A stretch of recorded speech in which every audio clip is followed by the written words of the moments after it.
अक्टूबर 1969। संपूर्ण समर्पण की निशानियाँ। जो संपूर्ण परवाने होते हैं उनके लक्षण क्या है और परख क्या है? जो परवाने होंगे वो एक तो क्षमा के स्नेही होंगे, समीप होंगे और सर्व संबंध उस एक के साथ ही होंगे। तो सर्व संबंध, स्नेही, समीप और साहस। कई बच्चे कहते हम हैं तो सही लेकिन इतने परसेंट, तो जिनमें परसेंट की कमी हो गई तो उनको संपूर्ण परवाना नहीं कहेंगे। वो परवाना दूसरी क्वालिटी का कहा जाएगा, जो कि चक्र ही काटने वाले होते हैं।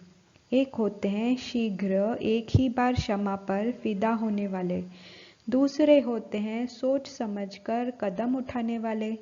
तो जो सोच समझकर कदम उठाते रहेंगे उनको कहेंगे फेरी पहनने वाले, चक्र काटने वाले। तो दूसरी क्वालिटी वाले परवाने कई प्रकार के संकल्पों, विघ्नों और कर्मों में ही चक्र काटते रहते हैं। आप जो भट्टी में आए हो तो यहाँ भी छाप लगाने के लिए आए हो। ट्रेडमार्क होता है ना, आप फिर कौन सी छाप लगवाने लिए आए हो?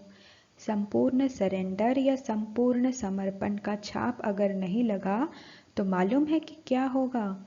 जैसे छापा न लगी चीज़ की वैल्यू कम होती जाती है, उसी रीति से आप आत्माओं की भी स्वर्ग में वैल्यू कम हो जाएगी। तो अपनी राजधानी में समीप आने लिए यह छापा लगाना ही पड़ेगा। माताओं को तो नष्टो मोह का मंत्र मिला और पांडव सेना को संपूर्ण समर्पण का। पांडवों का ही गायन है कि गलकर खत्म हो गए, पहाड़ों पर नहीं लेकिन ऊंची स्थिति में गलकर अपने को नीचाई से बिल्कुल ऊपर जो अव्यक्त स्थिति है उसमें गल गए, अर्थात उस अव्यक्त स्थिति में संपूर्णता को प्राप्त हुए। यह पांडवों का यादगार भी है। उस यादगार की याद दिलाने और प्रैक्टिकल में लाने लिए भट्टी मिली है। संपूर्ण समर्पण किसको कहा जाता है? जो संपूर्ण समर्पण अर्थात तन, मन, धन और संबंध, समय सब में अर्पण। अगर मन को समर्पण कर दिया तो मन को बिना श्रीमत के यूज नहीं कर सकते।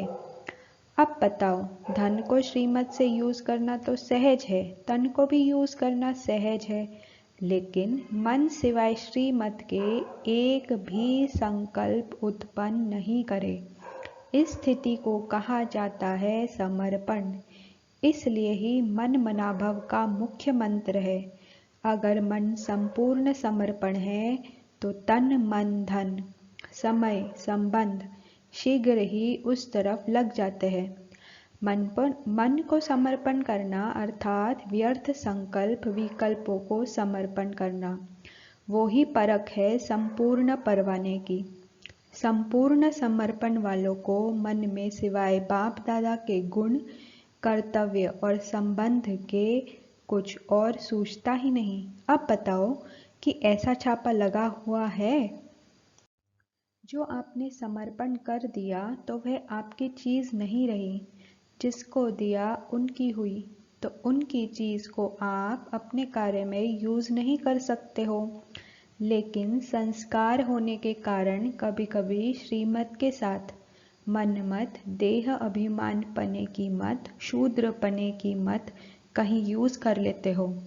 इसलिए ही कर्मातीत अवस्था व अव्यक्त स्थिति सदा एक रस नहीं रहती है, क्योंकि मन भिन्न भिन्न रस में है तो स्थिति में भिन्न भिन्न है। एक ही रस में रहे तो एक ही स्थिति रहे।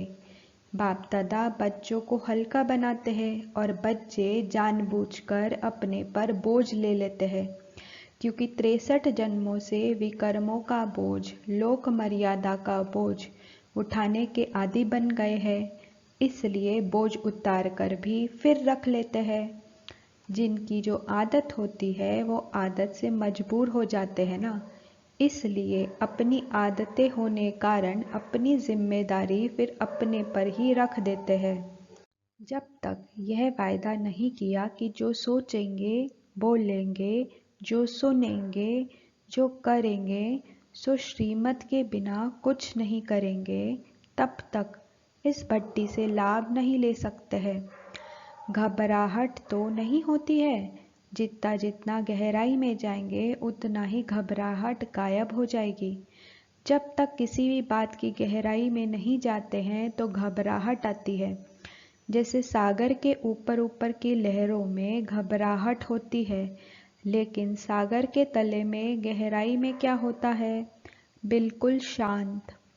और शांत के साथ प्राप्ति भी होती है। इसलिए जो भी कोई घबराहट की बात आए तो गहराई में चले जाना, तो घबराहट गायब हो जाएगी। कोई भी व्यर्थ संकल्प आए तो उनको बिंदी लगा दो, तो बिंदी बन जाएंगे। अच्छा, ओम शांति।